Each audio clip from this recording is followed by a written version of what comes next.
Bollywood megastar Amitabh Bachchan మరోసారి అస్వస్థతకు గురయ్యారు.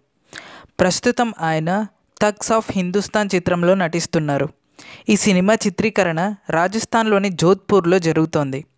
చిత్రీకరణ సమయంలో అమితాబ్ ఉన్నట్టుండి అస్వస్థతకు గురైనట్లు బాలీవుడ్ వర్గాల సమాచారం. దాంతో జోధ్పూర్కి చెందిన వైద్య బృందం హుటాహుటిన సెట్స్కు చేరుకున్నట్టు తెలుస్తోంది. ఈరోజు ఉదయం వైద్య బృందం తనకు చెకప్ నిర్వహించడానికి జోధ్పూర్ రాబోతున్నట్లు బిగ్ బీ బ్లాగ్లో పేర్కొన్నారట.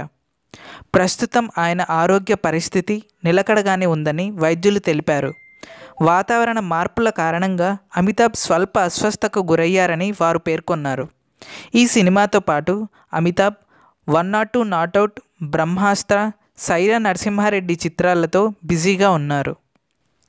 ఏదేమైనప్పటికీ అమితాబ్ గారు త్వరగా కోలుకోవాలని కోరుకుందాం. మీరు కూడా అలానే కోరుకుంటే ఎస్ అని మీ సమాధానాన్ని కామెంట్స్ రూపంలో చెప్పండి. ఈ వీడియో మీకు నచ్చినట్టయితే లైక్ చేసి మన ఛానల్ను సబ్స్క్రైబ్ చేయండి. Thanks for watching.